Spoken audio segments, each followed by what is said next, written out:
शानुल जी, हम आपसे जानना चाहेंगे कल जो हंगामा हुआ मलाड में, उसके बारे में हमें जानकारी दीजिए। असल में मैं पहले अपना इंट्रोडक्शन दे दूं। मेरा नाम शानुल सैयद है और मैं राष्ट्रीय उलमा काउंसिल पार्टी से मलाड 162 वेस्ट असेंबली का कैंडिडेट हूं। कल स्क्रूटनी का दिन था। हमने कुछ रिसर्च किया था जिसमें हमें पता ये चला कि 2009 का जो एफिडेविट था एक्स विधायक असलम शेख जी का, उसमें उन्होंने लिखा है कि वो संदेश स्कूल से 12वीं पास हैं, और सेकंड 7 नंबर पेज पे उन्होंने लिखा है कि वो 8वीं पास हैं। तो हमें डाउट हुआ कि ये डबल क्यों लिखा है। तो हमने फिर और रिसर्च शुरू की तो पता चला 2014 में उन्होंने 8वीं पास लिखा, 2019 में उन्होंने 8वीं पास लिखा और 2024 में भी 8वीं पास लिखा। और ज़्यादा डीप में गए तो उनके फादर के नेम में चेंजेस थे। 2009 में RAMZAN था, 2014 में RAMZAN है, फिर 2019 में फिर RAMZAN हो गया और 2024 में तो आदि हो गई RAMJN हो गया। हमने कहा ये क्या है भाई, फादर नाम बार बार चेंज हो रहा है तो डॉक्यूमेंट्स में भी चेंज होना चाहिए, ये तो एक प्रॉब्लम है। तो आधार में उनका अलग नाम है, ZAN है, वोटर ID उन्होंने JN का बना लिया है। तो एक आमदार जो लोग अपना खुद का पेपर वर्क नहीं करता, वो जनता की सेवा क्या कर पाएगा? सबसे पहली चीज तो ये है। तो हमने इसको लेकर ऑब्जेक्शन उठाया रिटर्निंग ऑफिसर को कि भाई इनका इस आधार पे झूठी इंफॉर्मेशन देने के उस पे पर्चा रद्द किया जाए, क्योंकि या तो ये 2009 में झूठ बोल रहे थे या आप झूठ बोल रहे हैं। क्योंकि उसमें एब्स्ट्रैक्ट 11 में इस बार के फॉर्म में एफिडेविट में क्लियरली लिखा है कि you have to show your highest qualification, यानी जो आपकी सबसे ज्यादा क्वालिफाइड है। तो 2009 के हिसाब से 12वीं पास है तो उनको 12वीं पास, ये वजह है और उसमें रूल बुक के अंदर क्लियरली लिखा है। लेकिन फिर भी आरओ ने माना नहीं। आरओ ने कहा कि एफिडेविट जो इस साल का है हम उसी को मानेंगे, पुराने को हम देखेंगे नहीं। हमने कोर्ट जाने का फैसला किया, यही हमारा हंगामा हुआ। उनके पेपर्स भी चेक कराने में आरओ का कहना था आप देखिए मत, छुइए मत, दूर से देखिए। एकदम घबराहट महसूस थी, तो हम समझ गए गड़बड़ियां हैं, लेकिन ठीक है लड़ लेने दीजिए। आपको क्या लगता है कि शानुल जी इस पर कार्रवाई होगी? क्या कुछ रद्द होगा उनका? देखिए अब यहाँ से तो उनका पर्चा भर दिया, इलेक्शन का जो प्रोसेस है उसमें तो वो आ गए, लेकिन अब जब इलेक्शन शुरू होगा तो हम अभी जैसे अब दिवाली की छुट्टियां हैं इसलिए हम कोर्ट अभी मूव नहीं कर पाए। हमारी डिटेल्स वगैरह रेडी हैं, हम कोर्ट में रिट पिटीशन डाल देंगे और वो भी फास्ट ट्रैक पे डालेंगे। तो अगर इलेक्शन के नतीजे क्या आते हैं पता नहीं, अगर वो जीत भी जाते हैं तो जैसे दूसरी जगह होता है कि सर्टिफिकेट नकली होता है या कुछ प्रॉब्लम्स है तो उस MLA की MLAशिप रद्द कर दी जाती है और जो सेकंड उसमें होता है उसको वो हो जाता है और 6 साल के लिए उस शख्स को बैंड कर दिया जाता है। तो कम से कम हम इसमें कामयाब होंगे। फिर यूपी का इलेक्शन की तैयारी चल रही है, मलाड विधानसभा से आप कंटेस्ट किए हैं इलेक्शन के लिए, तो आप क्या कर रहे हैं? अभी तो कल स्क्रूटनी क्लियर हुई है, अभी हम लोगों से मिलना मिलाना कर रहे हैं और थोड़ा क्या है फोटोज वगैरह नहीं डाल रहे हैं, क्योंकि क्या है लोकल MLA का प्रेशर बहुत है, लोग बचना चाहते हैं।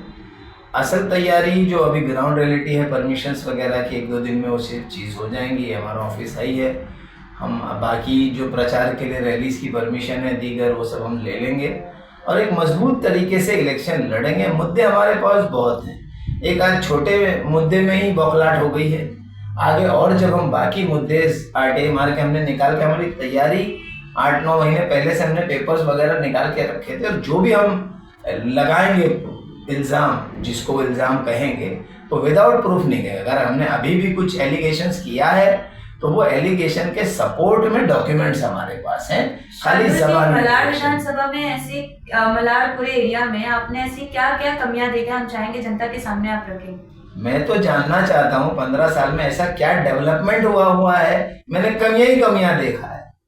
मैं 2012 में मालवनी रहने आया, ठीक है, जब मैं आया तो महाड़ा थोड़ा थोड़ा बन रहा था, बिल्डिंगें बन रही हैं, लेकिन आने के लिए रोड की हालत, आज बैनर देखते हैं नेताजी के, ये गड्ढे भर गए, ये भर गए, असलियत ग्राउंड देख लीजिए।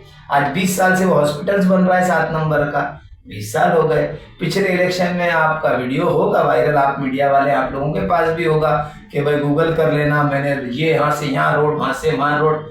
हम लोग गूगल सर्च कर रहे हैं, मिल ही नहीं रहे। अभी तक सुना था चोरी होती है, गायब होती चीजें, रोड ही गायब हो गए, ब्रिज गायब हो गए, आमदार ने बनाए होंगे। शानुल जी, अगर आप जीत कर आते हैं मलाड में तो आप जनता के हित में सबसे पहला काम क्या करेंगे जो आपको लगता है कि सबसे पहले जनता को ये सुविधा दिलाना चाहिए?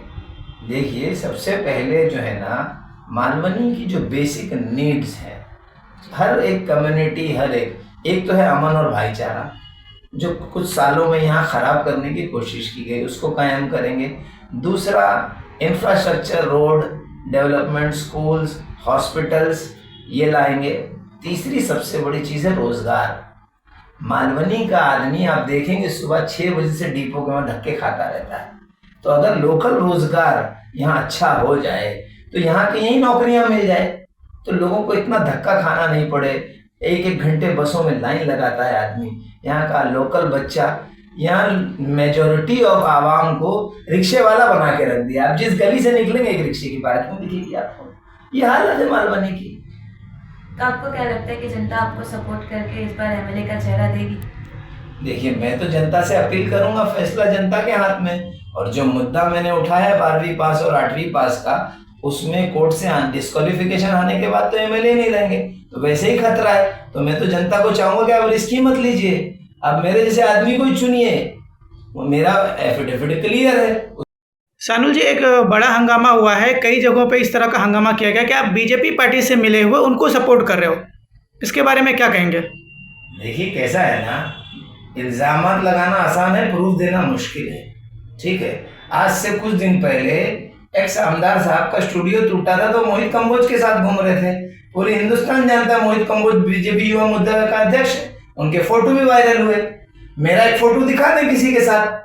इल्जाम लगाना आसान है, प्रूफ करे। और मेरे पास बहुत डाटा है कि वो किससे क्या मिले हैं और कहाँ से काम मिले हैं और कहाँ मिलते हैं। तो आपने एक छोटी सी बात में क्लियर कर दिया कि आप बीजेपी की तरफ से नहीं है। मैं बीजेपी की तरफ से कैसे हो सकता हूँ? मैं तो उनका विरोधक हूँ। बीजेपी के एमएलए नीतीश राणे के खिलाफ मैं पिटिशनर तक हूँ। इसके अलावा सर और कुछ कहना चाहेंगे आप? देखते हैं, आगे प्रेस कॉन्फ्रेंस कभी लेंगे और खुलासे करेंगे।